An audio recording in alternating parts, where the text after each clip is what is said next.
Good morning class 8। बच्चों, हम लोग शब्द विचार के बारे में पढ़ रहे थे।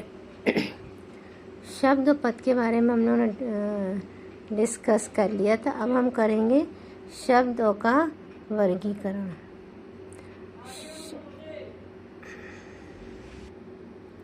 शब्दों का वर्गीकरण निम्नलिखित 4 प्रकार से किया जाता है: उत्पत्ति या स्रोत के आधार पर, अर्थ के आधार पर, और रचना या बनावट के आधार पर, और वाक्य के प्रयोग के आधार पर। अब हम यहाँ पे देखेंगे उत्पत्ति या स्रोत के आधार पर शब्दों के भेद। तत्सम शब्द, तद्भव शब्द।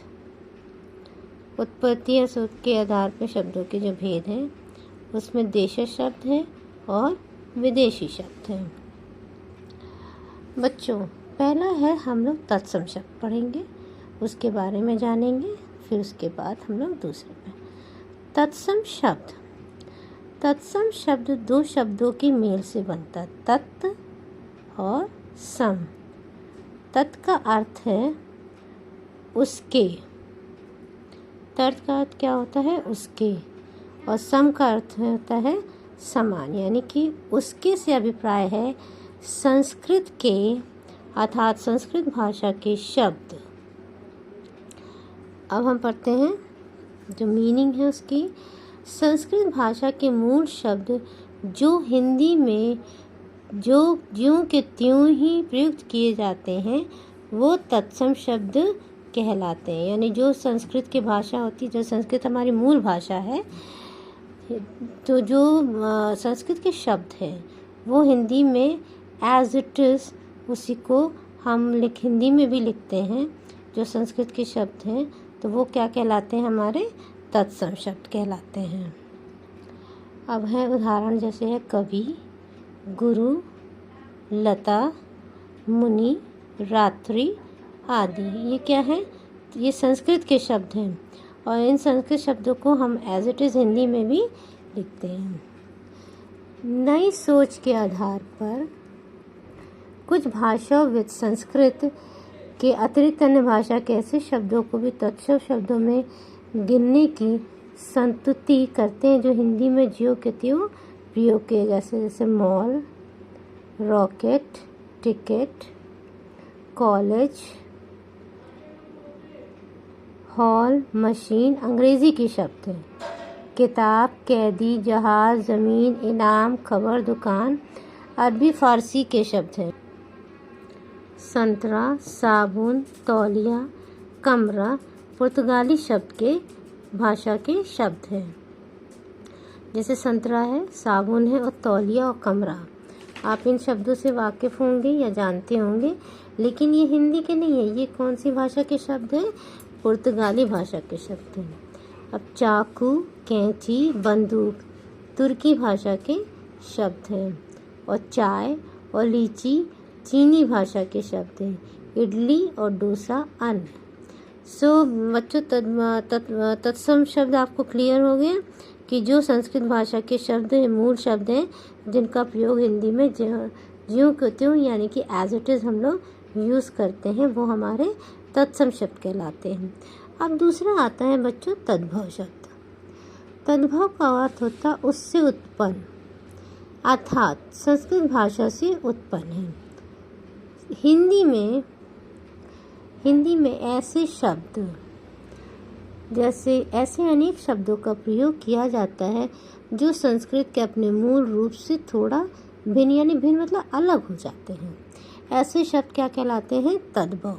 तत्सम और तद्भव में क्या फ़र्क है?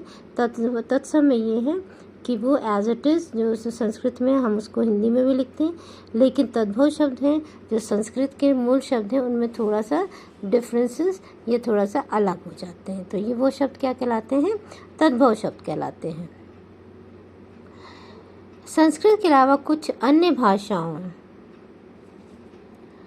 के भी शब्दों को परिवर्तित रूपों का प्रयोग हिंदी में होने लगा है। इसलिए कुछ विद्वान इन परिवर्तित रूपों को तत्सम भाषा के शब्दों में रखने की सिफारिश करते हैं। जैसे ट्रेजेडी अंग्रेजी का शब्द है तत्सम, त्रासदी तद्भव रूप हुआ।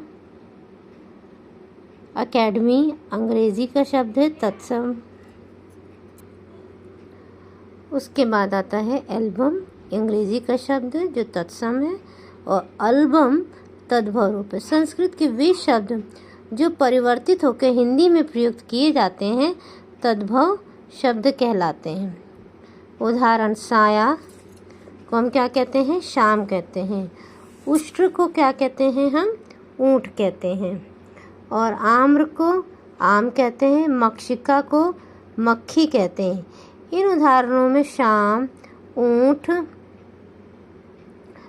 और आम, मक्खी तद्भव शब्द, क्योंकि ये संस्कृत के मूल शब्दों के परिवर्तित रूप हैं। उसके बाद कुछ उदाहरण है, जैसे अक्षी है, आँख है, घड़ा है, भ्रमर है, घट है। सो ये सब हैं आपके कुछ एग्जाम्पल्स हैं जो आपकी बुक में है, वो आप अपने आप से भी पढ़ सकते हैं कि कौन से तत्सम है और कौन से तद्भव है। तो I think so children are it's clear between the तत्सम एंड द तद्भव शब्द। सो आपको बच्चों समझ में आ गया होगा कि तद्भव और तत्सम शब्द में क्या डिफरेंस है। अब हम करते हैं देशज शब्द। देशज का अर्थ है देशज, देश प्लस ज, अर्थात देश में जन्मा। देशज शब्द बोलचाल में विकसित हुए तथा क्षेत्रीय प्रभाव से हिंदी में आए हैं, यानी रीजन वाइज नहीं हो जाते, जो शब्द होते हैं जो कुछ हिंदी में आ जाते हैं। देशज शब्द वास्तव में लोक प्रचलित शब्द हैं। शब्दों का स्रोत संस्कृत भाषा नहीं होती है तथा देश काल की आवश्यकता अनुसार इनका निर्माण होता है बच्चों। जैसे खाट, झोला, पगड़ी, चूड़ी, पेट, जुग्गी, जोता, डिबिया, पगड़ी, झंझट, झाड़ू आदि। विदेशी शब्द, हिंदी में विदेशी भाषाओं के भी अनेक शब्द होते हैं। इन शब्दों को विदेशी शब्दों के नाम से जाना जाता है, जैसे अंग्रेजी का motor, car, school, bank, ticket, अरबी इनाम, नज़र, खबर, सुबह, अखबार, फारसी कागज़, बाज़ार, खून इत्यादि है। और पुर्तगाली शब्द संतरा, साबुन, तौलिया, तंबाकू, कमरा आदि। और तुर्की शब्द है तोप, चाकू, कैंची, चेचक, बंदूक। और अन्य है काजू, फ्रेंच शब्द है। रिक्शा जापानी शब्द है। चाय, लीची चीनी शब्द है। और मिग क्या है आपका? रूसी शब्द है।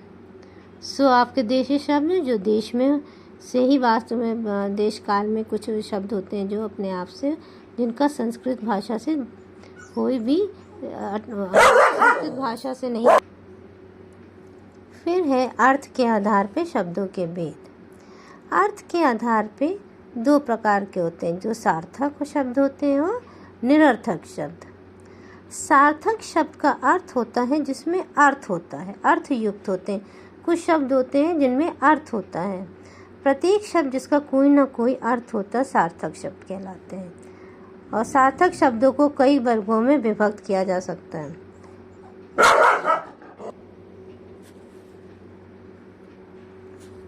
एकार्थी शब्द, जिन शब्दों का प्रयोग केवल एक ही अर्थ में किया जाए, जैसे पानी, घर, हवा। जिन शब्दों का प्रयोग केवल एक ही अर्थ में किया जाता है, यानी पानी पानी ही होता है, घर घर ही होता है, और हवा। अनेकार्थी शब्द, यानी कि एक शब्द होता है जिसके अनेक अर्थ होते हैं। जिन शब्दों के एक से अधिक अर्थ होते हैं वो क्या कहलाते हैं? अनेकार्थी शब्द कहा जाता है। जैसे विधि अनेकार्थी शब्द जिसके कई अर्थ हैं। विधि का मतलब तरीका भी होता है, ब्रह्मा भी होता है, कानून भी होता है और भाग्य भी। यानी एक शब्द है लेकिन उसके अर्थ, उसके कई अर्थ होते हैं। लेकिन एकार्थी शब्द का क्या है? वो उसका एक ही अर्थ होता है। फिर हम आते हैं विलोम शब्द। जैसे हम लोगों ने विलोम शब्द पढ़ा है जिसका हमें उल्टा लिखना पड़ता है या विपरीतार्थ। विलोम शब्द को शब्दों के नाम से जाने जाते हैं, जैसे जीवन, मरण, यश, अपयश। उसके बाद बच्चों पर्यायवाची शब्द है। पर्यायवाची शब्द जो लगभग एक जैसे अर्थ को प्रकट करते हैं या समानार्थी या पर्यायवाची कहलाते हैं। जैसे आँख, आँख को हम क्या कहते हैं? आँख को हम नयन भी कहते हैं, नेत्र भी कहते हैं, चक्षु भी कहते हैं और लोचन भी कहते हैं। सो पर्यायवाची शब्द का मतलब क्या होता है? ऐसे शब्द जो लगभग एक जैसे अर्थ को प्रकट करते हैं, समानार्थी या पर्यायवाची कहलाते हैं। श्रुति संभिन्नार्थक शब्द, ऐसे शब्द जो श्रुति में यानी सुनने में समान जैसे प्रतीत होते हैं परंतु अर्थ की दृष्टि से भिन्न होते हैं, उनको क्या कहेंगे? श्रुति संभिन्न अर्थक शब्द कहते हैं। जैसे चर्म, चमड़ा, चरम जिसका मतलब होता है अंतिम। वाक्यांशों के लिए एक शब्द, ऐसे शब्द वाक्यांशों के लिए एक शब्द, जैसे कुछ वाक्य होते हैं उनके लिए एक शब्द होता है। ऐसे शब्द जो वाक्यांशों के स्थान पर प्रयोग किए जाते हैं वाक्यांशों के लिए एक शब्द कहे जाते हैं। जैसे दूर की सोचता हो, जो दूर की सोचता है उसको क्या कहेंगे? दूरदर्शी, है ना। और जिसके माँ बाप ना हो अनाथ कहलाता है। तो ये एक वर्ड है, हम अनाथ कह देंगे तो इसके मतलब समझ में आ जाता है कि उसके माँ बाप नहीं है। और दूरदर्शी का मतलब कि ये इंसान बहुत दूरदर्शी है, तो इसके मतलब क्या होता है कि वो बहुत दूर की सोचता है। और पानी वानी, चाय वाय। उसके बाद हम आते हैं निरर्थक शब्दों पे। जिन शब्दों का कोई अर्थ नहीं होता वे निरर्थक शब्द कहलाते हैं, यानी जिनके शब्दों का कोई अर्थ नहीं होता। जैसे पानी तो है, उसका अर्थ है, वाणी का कोई अर्थ नहीं। चाय का तो अर्थ है, वाय का कोई अर्थ नहीं। तो वाणी और चाय हमारे क्या है? निरर्थक शब्द है।